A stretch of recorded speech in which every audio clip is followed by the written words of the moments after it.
Mabiyayang gabi sa lahat sa panahon ngayon ng patuloy na krisis, no, dahil sa coronavirus. Tulad ng lagi kong sinasabi sa mga mensahe sa klase, tapat kong dalangin na ang bawat isa ay ligtas at nasa mabuting kalagayan, at sa lahat ng nakaranas ng anumang kawalan o pinsala dahil dito sa coronavirus, gayon din isang tapat na pakikiramay, no, sa inyo. Nais kong gamitin itong panahon ngayon para magbuo ng isang lecture video, no, tungkol dito sa balanced spirituality. So, meron akong inihandang mga slide. Gagamitin ko siya ngayon. Sige. So, ito yung sinimulan ko, no, bago tayo nagsimula ng ating ECQ. Nagkaroon tayo ng isang klase na napag-usapan ko na ito. No? Ito yung balangkas na ginamit ko. Sige. So, sa video na ito, no, tulad ng ginagawa ko sa klase, hahaluan ko, no, ng kasabay may Filipino, may English. No? So, allow me to just, sorry, I'm actually in the wrong slide. This is a wrong way to start, but let me just continue. So this is actually the first slide. And this is my outline for the discussion of the balanced spirituality. There are two introductory notes. Ginawa ko na ito noon, no? Hindi ko na ulitin. Tapos dinaanan ko yung tatlong dimension ng isang balanced spirituality. Tapos sabi ko, I will spend time to talk about religious conversion, and I will spend some time to talk about political conversion, and then I will end with a little word on the interrelatedness of the three dimensions. So let me begin by just reviewing, no, what we discussed in, I think it was our last class before this crisis started. No? So the three dimensions of a balanced spirituality, I will just put the title up here.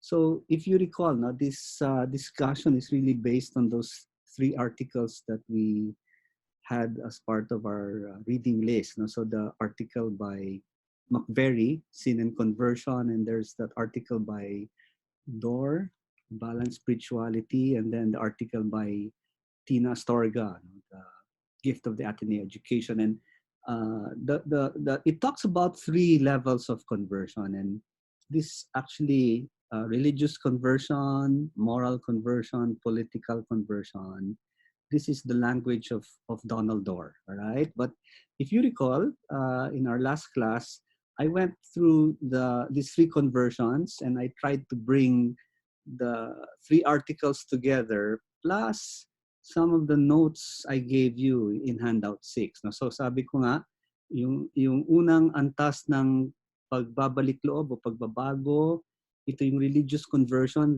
salita yan ni Dorr. Tapos sa mga salita ni Tina Astorga, it's lighting the tabernacle candle. And then in the language of Tanseco, this is what we have in our handout 6. You know, this is a class in the Center for Family Ministries. So it's referred to as the intrapersonal dimension. And all of this, sabi natin, okay, the locus of change here, yung ating panloob, no? Yung ating puso, our inner self. And this has to do, I would say in my notes, to our whole understanding of the meaning and purpose of our life. It's a very fundamental level of conversion related to our interior motivations, you know, the things that we desire and aspire for ourselves in our life. Okay, so yun ang unang antas. Pangalawang antas ng pagbabalik loob ng pagbabago sa lingwahe, salita ni Dorr, ito yung moral conversion. Sa mga salita ni Tina Astorga, and I like this very much, she talks about lighting the birthday party candle. So the image is, of course, you know, this is about our relationships, you know, with people we are closest to in our homes, etc. And in the language of Tanseco, he would speak about the interpersonal dimension. In my handout, 6 notes. And so all of this, sabi natin, okay, the locus of change here is a change in the character, no, of our face-to-face human encounters and relationships. So this is everything from our deepest friendships, no, our lifetime commitments, to, you might say, perhaps, you know, casual encounters we have on a face-to-face basis with fellow human beings, right? So sabi ko nga, paano niyo ba binabati si Manong, no, yung ating mga maintenance staff? Kayo ba ay nangangamusta, no? Manong, magandang umaga po, yung ganun tipo. So yeah, no, lahat ng ito ay kasama sa pagbabalik loob na ito. And of course, no, I say in my notes, you know, the conversion here begins in our homes, no, our deepest friendships, and sort of works its way outward, no, to all the network of relationships that we are involved in our school and later on in our work, and all the various communities that we engage on a face-to-face basis. All right. And then we have a third level of conversion. Ito yung political conversion ni Dor. Sa mga salita ni Tina Astorga, ito yung pagsindi ng kandila ng pakikiisa o solidarity. And then in the frame of Tanseco, di ba, where I said, you know, you can see how, of course, all the dimensions are really interrelated. He refers to this as the third column in his frame, the meta-personal dimension. And here is an important last point. No? We have that article by McVeary, Sin and Conversion, where he talks about conversion of the feet, head, heart. And I mentioned this in class. You know, how would you relate the frame of Dor with religious, moral, and political conversion, and the frame of McVeary with conversion of the feet, head, heart? And, you know, some people would say, sir, you know, moral conversion of Dor sort of looks a little like the conversion of feet of McVeary, and, you know, would say that conversion, political conversion of Dor looks like conversion of the heart of McVeary, and religious conversion looks like conversion of the head of McVeary. So I mentioned in class, you know, this would be a valid sort of way of trying to relate the two frames, and I do accept it when some people would talk about it, all right, and especially if they can explain it properly.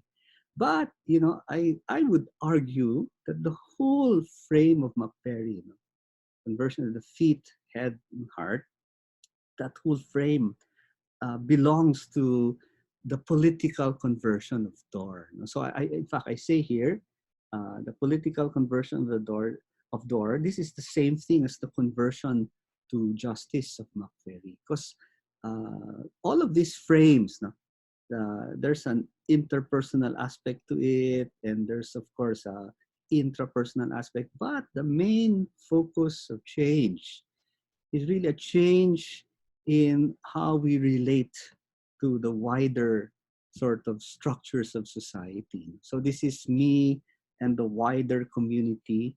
And we have talked about how, in many ways, our relationship with fellow human beings in the wider community, in the structure, in society, these are mediated, no, by these structures, you know, these default modes by which people come together and relate to one another, you know, in our economic institutions and political institutions and so forth, right? So here we are speaking of some change in the way we participate in these structures, and some change in the way these structures therefore operate, no? And lead to results in terms of well-being for everyone in society. So ito yung pinag-uusapan sa huling antas ng pagbabago, pagbabalik loob. Sige, so yun ang tatlong antas ng pagbabago ngayon sa nalalabing panahon para sa video na ito, itong lecture video na ito, gusto kong pagtuunan ng pansin yung religious conversion. At kung naalala uli ninyo, sa huling klase natin, sinubukan ko ng simulan ito, no? Yung konting dagdag na pagninilay ukol sa religious conversion. So, ibalik ko yung mga salita, di ba? Ito yung pagsindi ng tabernacle candle, the intrapersonal dimension. Now, I also did this, I recall, no, in the last time we met, because I said here that I wanted to talk, locus of change, our inner self, our heart, our basic desires and aspirations for ourselves and our life, etc. So it's a very fundamental level of change. And I mentioned before that I wanted to speak about religious conversion on two levels. From a specifically Christian understanding of religious conversion, but also to speak about it in a broader, more general way. Right? So ito yung sabi ko, whether you are a Christian or perhaps a Buddhist or a Muslim or an agnostic, all right? Atheist, agnostic, atheist. I argued I'd like to talk about religious conversion that applies to all these, so to every human being, in fact. And so my wording here is, so it's a broad general understanding of religious conversion that is applicable to all people who strive to live a moral life and grow in the call to love, whether you are a Christian or a Muslim or a Buddhist or a agnostic atheist. Okay, so let's start with the specifically Christian understanding. All right, so ito, pagbabalik uli, no? Because I recall I did sort of speak about this already. So sabi ko, yung Kristiyanong pag-unawa, ano yung religious conversion? No? Sinabi ko noon na ito ay dalawang bagay, no, na hindi pwedeng ipaghiwalay. No? So sort of two processes that are inextricably linked. And the first process is really our participation in, is about our participation in Christian worship and prayer. All right. So, in a quick phrase, it is all about getting to know Jesus, no? Deepening our fellowship with Jesus. And sabi ko no, parang this is the traditional way, no, of characterizing religious conversion from in terms of a Christian understanding of it. So yung pagbabagong loob, bunga ito ng ating pakikipagtagpo kay Jesus, ng pagpapalalim, no, ng ating ugnayan sa ating Panginoong Jesus. Okay, may pangalawang aspeto dito. No? So I speak here now of a second sort of way of describing religious conversion, which is inextricably linked to the first. No? I argue, no, in a Christian understanding of religious conversion. And here, I use the language of growth in self-knowledge and interiority. Growth in being in touch with our deeper, truer self. And I use the language here of, essence self vis-a-vis ego self. And I think you've all seen the slides I've given and sort of have seen those words there. But in a quick phrase, so this second process is all about getting to know our deeper, truer self.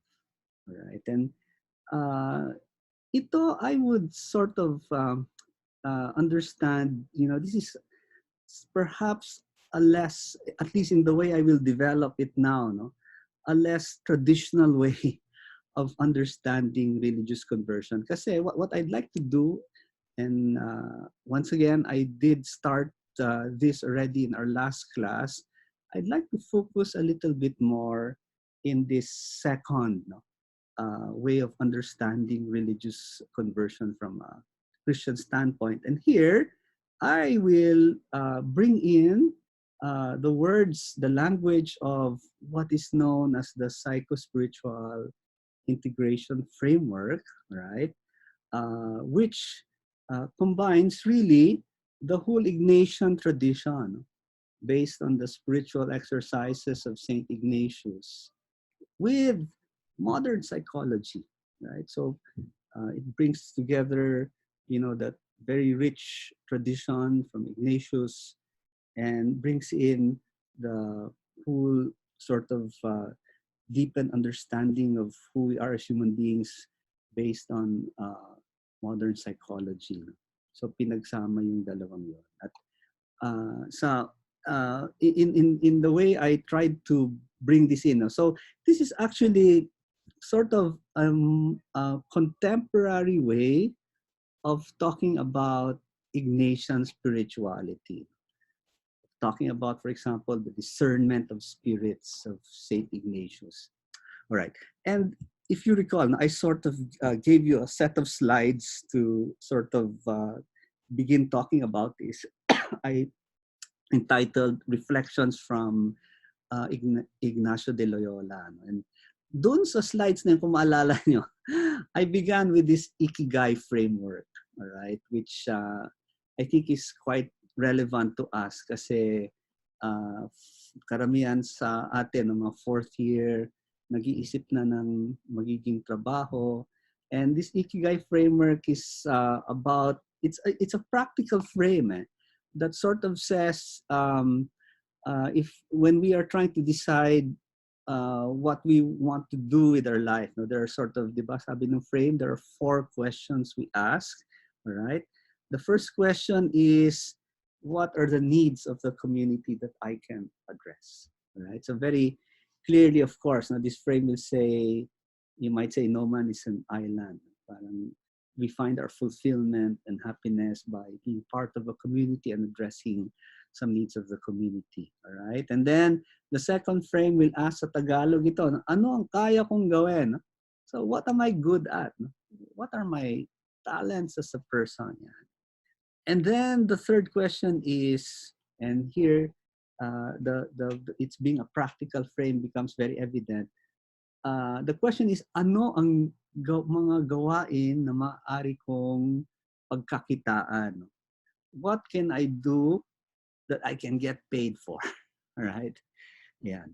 And then finally, the last question is, in some frames I've seen of this, what do I love to do? So, yung masalitang ginagamit ko rito, ano ang tawag ng aking puso? Ano ang nais kong gawin? Yan. So, in the way I understand the Ikigai framework, it's like you try to find the intersections of those 4 circles. Sort of, that is where one finds a work, a life work, a career that will be truly life-giving for the person. Now, what I do with this Ikigai framework is I actually want to focus on the 4th question. Ano ang tawag ng aking puso? Ano ang nais kong gawin? Para sa akin kasi sa lahat ng tanong, di ba sabi ko ito yung mahirap sagutin sa totoo lang. Yung halimbawa, ano ang kaya kong gawin? So what are my talents? You can look a little at your own life and let's say, do you have are you good in analytical work like math, etc.? You just look at your grades in math since grade school and you will know. You get a sense of what you are good at, what are your strengths. And even the other 2 questions, what are the needs of the community and what can I get paid for? You might say a little data gathering will help you answer those questions, right? But yung huling tanong, ano yung tawag ng aking puso? Aba, ito kasi nagbabago siya. Yung ano yung gusto kong gawin, may antas yan di ba? So you at certain points you might answer that question in this way, but at another moment or when you're disposed in a different way, you get a different answer to it. And I did put in this slide that many times the answer to the question, ano ba ang nais kong gawin, nalalaman din natin yan sa konteksto ng mga pagsubok o krisis. Yung tipong, pag yun gusto mong gawin kahit mahirap di ba? Parang yun siguro yung calling mo. Ano? Parang doon talaga nararamdaman yung magiging buo ka, magiging ganap ka sa gawain yan. Anyway, this is my way of moving into the whole discussion now of the spiritual exercises of St. Ignatius, because I argued this slide that the spiritual exercises is actually a way for us to listen and answer that question. What is my heart's true desire, right? Parang this is the whole sort of when you look at the whole Ignatian tradition, Ignatian spirituality, that is a core sort of it provides a guide for understanding, no? What is the calling of my heart. And I'd like to develop that idea in this next slide, which I have given you, right? I say here in the spiritual exercises, we are given a frame to listen to our whole inner self, no? Including our deeper to self. And if you look back at those slides I gave you, in this slide, I speak and I use these terms loosely, all right? And here, I, of course, look back to my own experience of training, religious formation as my 3 years with the Jesuits for this material I tried to share with you here. And this is sort of the frame in general. And once again, I use these words very broadly or loosely, but in the way we were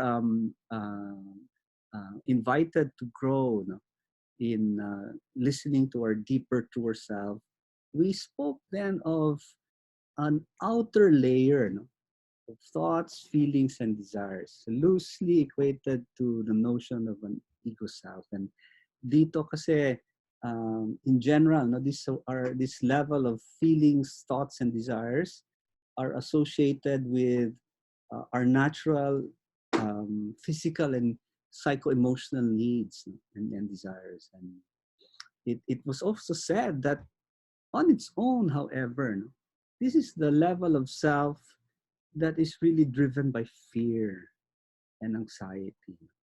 So in some manner, you might say, no, this is the part of ourself that's concerned with self-preservation and is sort of driven by the fear and anxiety because there are many threats to that goal of self-preservation, you might say. And this is also the level of self, I say in the next point in the slide, that is drawn to the worship of false gods and idols. So ito yung bahagi ng ating sarili na hinahabol natin, no? Yung kayamanan na walang saysay, na parang or the pleasure seeking that in the end becomes empty, no? So this is the part of us, if left by to itself, which is drawn to that. Right. And then there is a deeper sort of level or layer of thoughts, feelings, and desires. And very loosely, once again, in the frame that I recall from my years in Jesuit formation, that referred to as essence self. At dito, no, sinasabi ko sa ating slide, dito natin nararanasan sa gitna ng anumang pagkawasak, no? Because we are all in some manner broken persons. This is where we experience the joy and how life is in the final in its final reality, no? It's a blessing and a gift to us. And this is the part of us also where we are able to listen and follow the call to self-transcendence, the call to be authentic, to be whole, to live a life of integrity. And sa Kristiyanong pananaw, di ba, malinaw, ito yung bahagi ng ating panloob kung saan naroon, no, yung espiritu ng Diyos. Okay, so this is the basic frame, and there are a lot of things you can say with this frame, but one of the things that I commonly just sort of say to in talking about this frame is I would ask my wife Pia. You know, my wife Pia works as a life coach, and when I started to use this reflection, I come up to her and say, yeah, you know, I talk about this. You know, what's one thing you think I should say, you know, when I talk about this to students? And ito, no, the next point in the slide is really a fruit of my little discussion with my wife P about this. And I say here, you know, in understanding this frame, it's very important to affirm, you know, that when we are called to self-transcendence, to sort of get in touch with our essence self, this does not mean self-rejection. So I put the words there. Now, what is self-rejection? This is rejecting, denying natural human needs and desires, now, which in the frame seems to be associated with the ego self, right? Uh, at bahagi nito, no, apart from, you know, natural physical needs we have and desires we have, a lot very important here is really, you know, that natural need that all of us have, no, for love and acceptance and some form of affirmation and validation from others, no? Our family and friends and whatever communities we are part of. There's just that very strong need in each human being for validation, some sort of affirmation. Now, I recall, no, parang sa trabaho kasi ng asawa ko, sobrang mahalaga ito. No? I would recall, you know, she would talk to me about her work in counseling, you know, people as a life coach. And she would talk to me about some horror stories, di ba? Yung halimbawa, no, may kwento siya tungkol sa isang a couple comes to her for marriage counseling, all right, and she's asked to help them, you know, work things out in their marriage. And you know, after of course talking with the couple through a certain process, lumalabas, no, one of the basic problems in the marriage is the woman had married someone not because she really felt the calling to get married to that person, but in many ways it was because it was what her mother, no, wanted for her. So in other words, itong taong ito, nagpasya siya tungkol sa buhay may asawa sa kanyang kung sino ikakasal niya. Doon sa nagpasya siya dahil ito yung gusto ng kanyang nanay, no? Parang she was so dependent in some manner on what her mom wanted for her, the expectation of her mom for her, and she made that basic decision on that basis. No? Parang kulang yung kanyang kakayahan, no, to assert who she was. She had to get some validation from outside, no? In this respect from her mother, no? And make a decision on that basis. And of course, no, this is a dead end. Another story that my wife tells me is about a man, okay, who comes to her and asks for help because he is having trouble sort of touching base with his children. And, you know, when my wife works things out with this man again and has discussions with him, ang lumalabas na kwento ay ganito. No? Yung pala, yung mga anak ng lalaki ito ay may edad na. Okay? And ang nangyari pala, nung sila ay maliliit, okay, itong si mamang ito, masyado siyang hatak sa trabaho. Masyado siyang nagbuhos sa trabaho na ang naging kabayaran nun, yung kanyang pagiging absentee parent. So here, no, this is the tragedy, guys. No, parang this man again, once again, no, parang that need for validation from outside. Diba? Parang And I guess, I think all of us struggle with this, especially also at your age when you are thinking about your career and work already. You know, what sort of work should I get into, and how should I try to work out my career? We are all pressured by these standards of being successful in our career. And we allow those external standards of success to dictate our choices.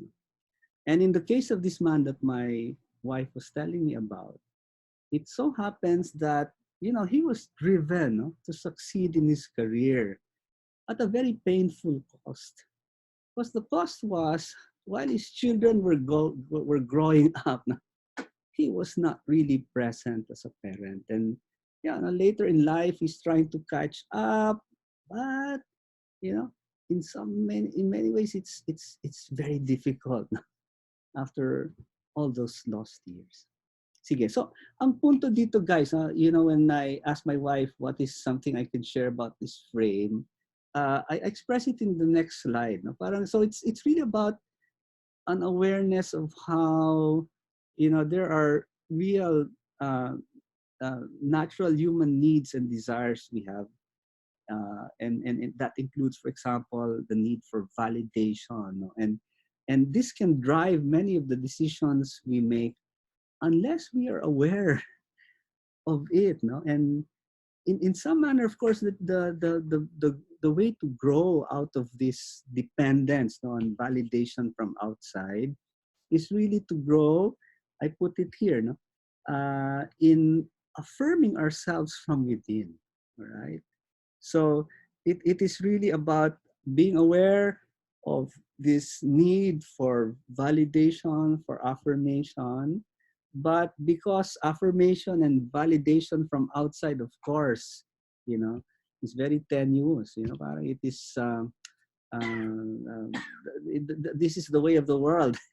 You know, they will not love you for who you are, no, but they will love you for what you can do, etc. And so to base our self-worth on that, no, on the expectations of others, that is really uh, a, a recipe, no, for some dead end in our life. So the challenge is really learning to grow. I put it here, no, in spirit-inspired affirmation of our self-worth. You know, we learn how to nurture, affirm, and forgive ourselves, no, so that we can then do the same for others. Okay, so there's more that can be said about this, but I will end at this point, all right? And I will, in fact, go back, of course, to this ego essence self frame when I conclude. But let me just go back to the slide that I had used previously. So here, what I've done is really I've focused on I'm still talking about religious conversion from a specifically Christian understanding. So you get to know Jesus. That's one sort of way of understanding what Christian religious conversion is about. But at the same time, it is inextricably linked to growing in self-knowledge and interiority, getting in touch with our deeper, truer self, that essence self that I had shown in the previous slide. So, hindi siya magkahiwalay, no? Magkasabay yung dalawang iyon. Okay. Ngayon, gusto ko lang gawin ngayon. So, if we were to move from a specifically Christian understanding of religious conversion to now the broader understanding, no? How do we do that? All right? And ito, I will, I worked this out when I made these slides, and I'm quite proud of what I was able to do here. Kasi what we can do to move from a Christian understanding to a broader, more general understanding of religious conversion, we can actually use the words in number 2 over here. So I will take out the other words here, right? And then I will put these words about growth in self-knowledge and interiority, knowing our deeper truer self in the middle. And then I will add these words. So what is religious conversion? in a broader, more general way of understanding it, I argue here it is all about this change of in our interior, our heart, in our desires and aspirations for ourselves. That is the result of the practice of some sort form of spiritual discipline. That I say here that allows us to enter and reflect more deeply in our life experience. And it is once again all about growth in self-knowledge and interiority. It is all about growing in being in touch with our deeper truer self. Okay, I'd like to end now with four concluding notes on religious conversion, right? And the first one is I'm not sure if this whole discussion that I've developed so far is new to some of us, di ba? Kasi it hopefully it is not, no.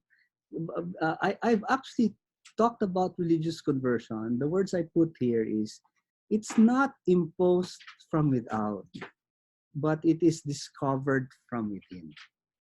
So, religious conversion is not about following do's and don'ts, no, that are given to us from outside by authorities from outside. Sinasabi ko rito, no, it is something that is a result of our growing in being in touch with our deeper true self. Hindi siya nagmumula sa labas, no? Nagmumula siya sa loob. The other thing I say here is it's not about us following certain moral obligations from without. Of course, religious conversion has to do with doing the moral thing, no? But doing the moral thing is like the second step in a process that begins really with getting in touch with our deeper truer self and actually being inspired, finding joy in doing that right thing, that moral thing. Yeah, and I also put here these words. No? It's all about experiencing from within, the giftedness of life, how life is blessing, and finding sort of that inspiration from within to do the moral thing, to live in an upright way, to reach out to our fellow persons, to help build community. Okay. My last point in this slide is to say, however, this is not a free lunch, right? This discovering religious conversion from within does not happen by magic. No? It also requires work. No? I put here the words, it requires a life of spiritual discipline. Whether that is a life of Christian prayer or I do not know, no, in Buddhism or in Islam, there are their own ways of growing in the life of a Buddhist and a Muslim, or whatever spiritual tradition you follow, diba? Na I argue here that whatever spiritual tradition you follow, this spiritual discipline involves space for rest. So in other words, kung masyado tayong hatak sa mga gawain, it does not lend itself, no, to getting in touch with deeper to yourself. And I also put here as a second point, it involves growth in self-awareness. So getting to know how we, the characteristic ways by which we think and feel, no, in response to certain situations. In general, getting to know who we are in a deeper way. And then I put here also, the spiritual discipline involves solitude and silence. And I asked my son Marco about this. How do I talk about Mark? I sabi ko, it's important that we are able to take a step back from our busy life. Actually in Christian language, this is all about the life of prayer. This is all about the practice on going at certain points on a spiritual retreat or a recollection. In some manner, we move away from our busy lives and, sort of create a space where, if you go on a retreat, like the coming home retreat, I don't know if some of you, I cannot recall if some of you are able to go, no? But pag nandun ka, kinukuha yung mga cellphone ninyo.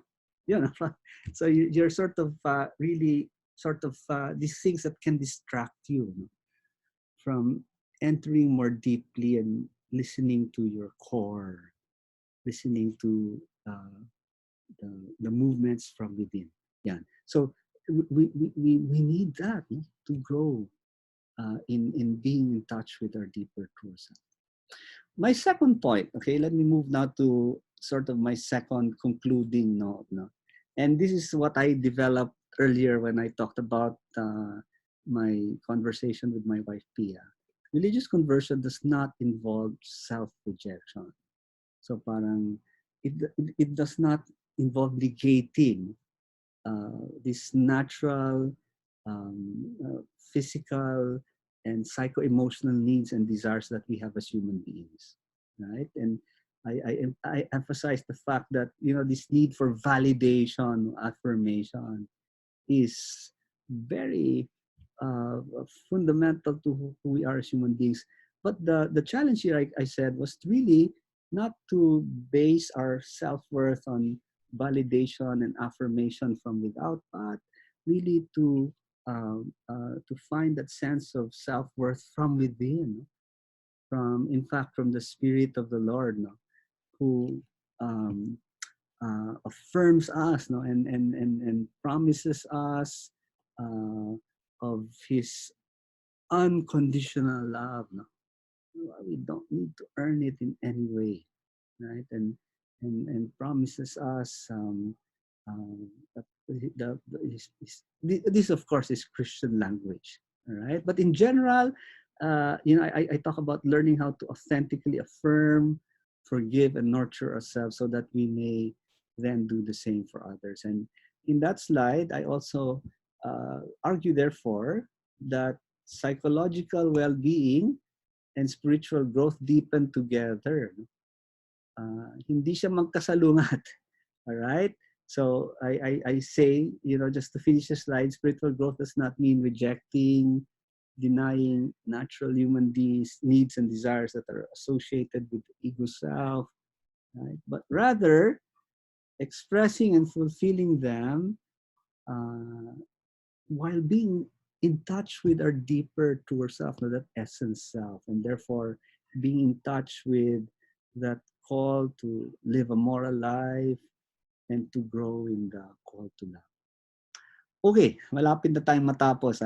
Just two more points. And ito, this is an old Cherokee Indian tale of two wolves. And I was able to find video, no, on this. So, panoorin natin. I'm wondering, hopefully this will not be too long because this lecture video is taken already quite some time. But it is worth listening to.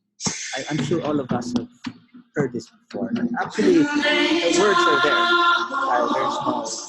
The words are on the video. So let's just watch the video. When they are, oh, oh, oh, oh, hey, oh, yeah, yeah, yeah.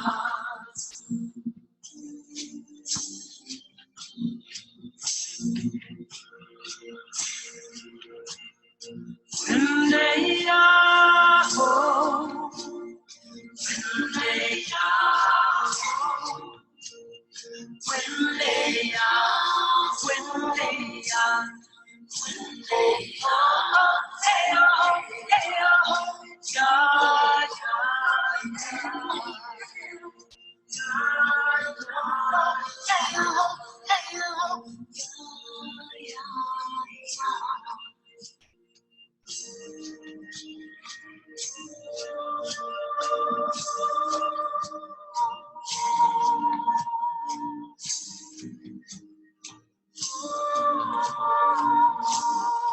when they are home, when they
Okay, sige. So, lagumin natin, no? Parang yung bata nagtanong sa lolo, di ba?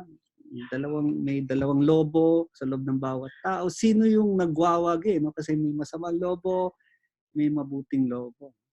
So yung lolo ubod ng ano bang salita? Karunungan, wisdom. Dala ng maraming taon ng karanasan. Okay, matanda na siya. Sabi niya, yung nagwawagi, yung nagtatagumpay, yung lobong pinapakain mo. There's a lot of wisdom in that, guys. Ha? And if we relate it to that frame about religious conversion that I've used here, what does it mean to feed the good wolf? No? And what does it mean to feed the good wolf rather than feed the bad wolf? So in the way I've outlined it in the slide, when we feed the bad wolf, I say here, we make decisions and act on the basis of choosing to listen only to part of ourselves, that ego self that we said, the way we describe it, it's drawn to addictions, it's drawn to the worship of false gods and idols. And it will really strengthen. These are the words actually from Ignatian spirituality, this ego compulsions, these disordered appetites and desires that we have, right? Whereas, what is listening to the good wolf? Okay, so this is making decisions, acting on the basis of choosing to listen to my whole self, including my inner core or my essence self or my deeper true self, right? At dito, we follow the voice of our conscience. In general, would say that call to live a moral life, to follow the call to love. In Christian language, we follow the Spirit of the Lord in our heart. Sige, so ewan ko, yung isang halimbawa nito, no? Sabihin nating mababa, pero hindi siya mababa kasi sa tingin ko nararanasan nating lahat. No? Sometimes I get into this discussion with my children about gadgets and internet and how we use gadgets and internet to relax, and that's not a bad thing. Diba? Pero, if you use, for example, a gadget, or you do internet for, let's say, more than 2 hours, na parang maabot siya ng 4 na oras o 6 na oras, parang malinaw, sobra naman, di ba? At yun, pinag-uusapan namin ito, if we sort of, let's say, in one occasion, there's that, you feel drawn to just continue using a gadget or internet for more than 2 hours, for 4 hours or more. When you make that decision, you're feeding the bad wolf. And when you're in another situation where, again, you are presented with that temptation, as it were, no, to again spend more than 2 hours, 4 hours, 5 hours on a gadget or in the internet, and it becomes easier to give in. Kasi pinakain mo yung bad wolf, no? Yung parang that sort of addiction. It's not good for you, but yeah, no? You follow the ego self in sort of feeding that addiction.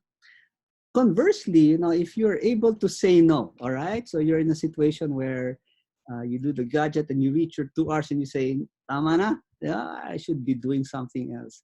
You make that decision, and when you make that decision, you're listening to your essence self, your deeper to yourself, right?